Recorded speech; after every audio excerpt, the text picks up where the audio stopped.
Hi guys, this is Elena and today we're going to be discussing civil procedure law in South Africa.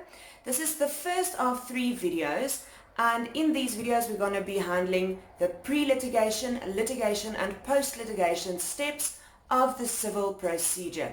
Now, I'm not going to interrupt myself, I'm not going to pause, so this is going to be like a normal lecture. I'm going to do it from start to finish in one setting. So the pre-litigation phase of civil procedure has everything to do with your client visiting you, telling you what his issues are and what kind of legal advice he wants, and then according to what you determine whether he has a case or not. That's what we're going to be focusing on today. So the pre-litigation phase consists of the following. Firstly, you're going to see, does my client actually have a case? Secondly, does my client have locus standi? Thirdly, jurisdiction issues, in other words, in what court are we going to institute this matter? And fourthly, if the first 3 have been resolved, you're then going to write a letter of demand. So let's start with, does your client actually have a case? The cause of action, that is the term that we use to describe the elements that we need in a civil case for a case to be present. For example, I deal with defamation cases a lot, so I'm just going to use that example.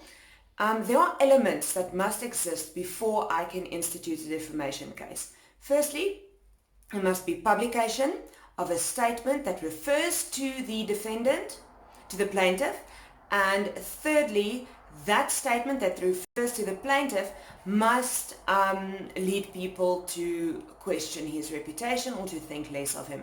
That's one example. So each type of civil claim you can institute has elements, and as soon as those elements are present, then your client has a cause of action. So number 1, cause of action, why is my client suing?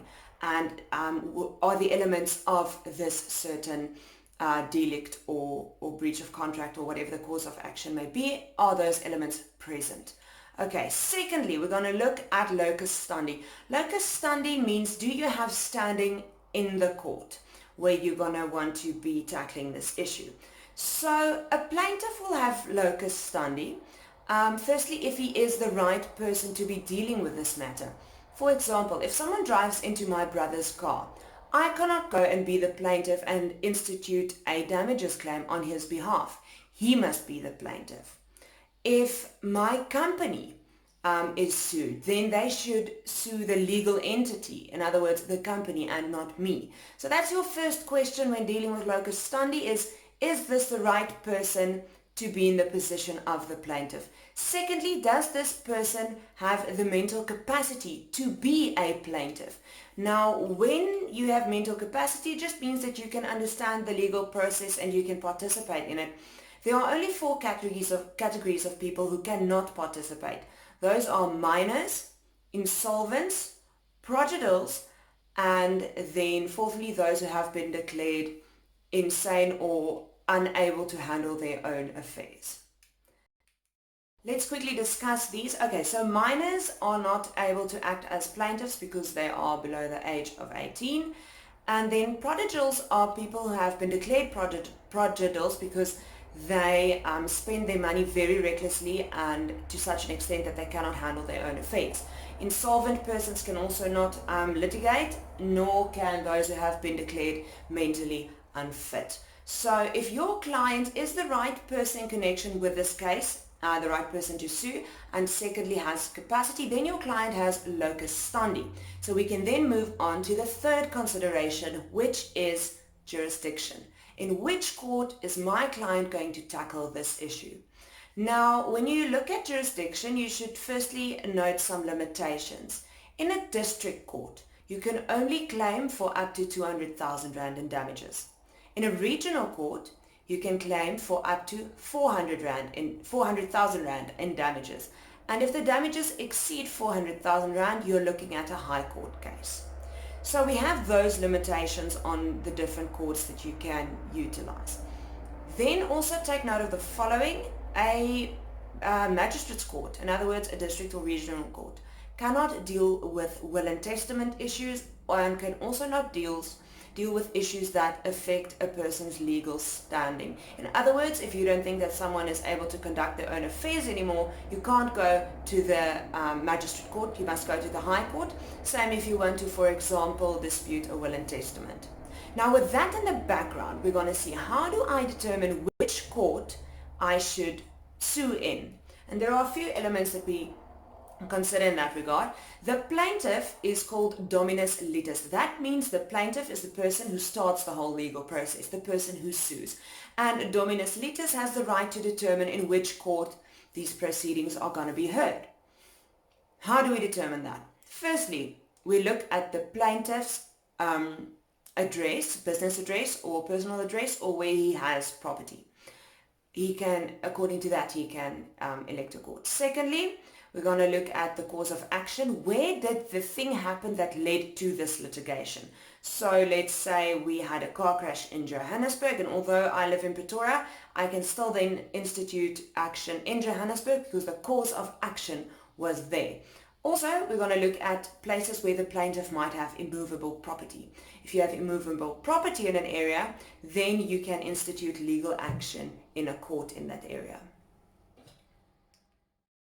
There are a few factors that we can use to determine a court's jurisdiction, and one of them is that the plaintiff can sue in the area where the damage was caused or the area where a dispute started which led to this legal action being taken.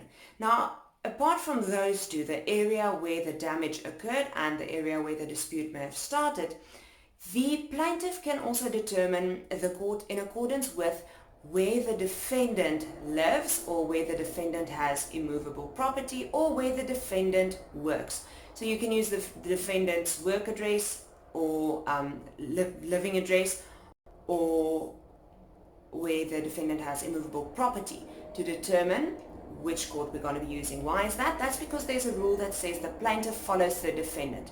So if I'm not going to sue based on where it happened or where the dispute started, then I'm going to sue based on where the defendant lives or works or has immovable property. Okay, so let's quickly summarize jurisdiction.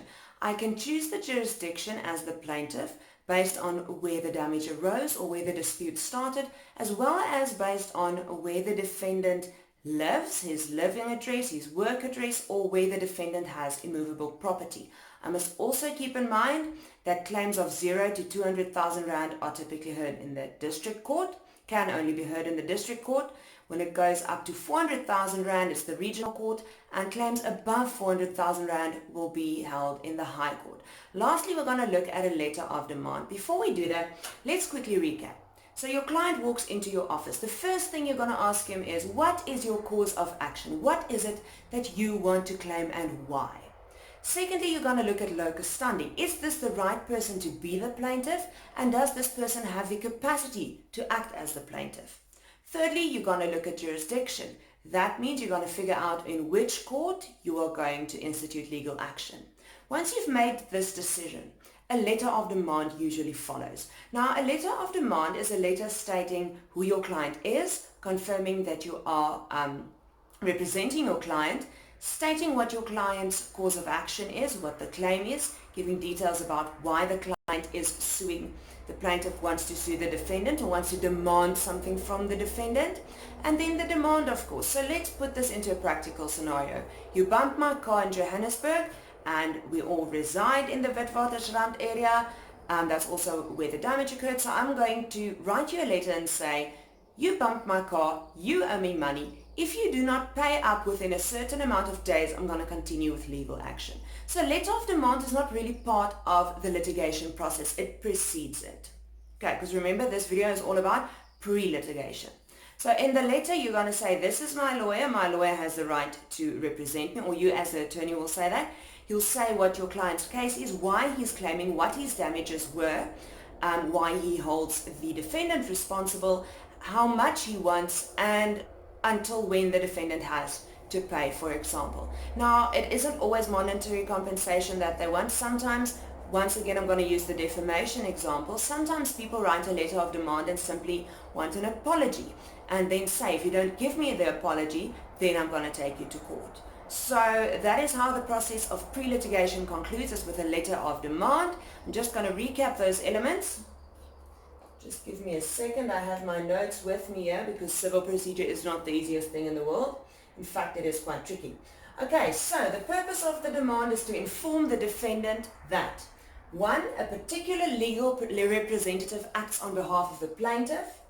2, what the nature and the content of the claim is. 3, that payment or performance, in other words a certain act, is requested. 4, the time period that the to-be defendant has to fix, to remedy in terms of what the plaintiff wants. And lastly, the consequences if the prospective defendant does not do so, which usually is that legal action will be taken. So that concludes our pre-litigation lesson, and I really hope that this could assist you. As I explained in previous videos, I don't necessarily have a copy of your syllabus, but I hope to give you some understanding about the civil procedure and to post my next 2 videos really soon.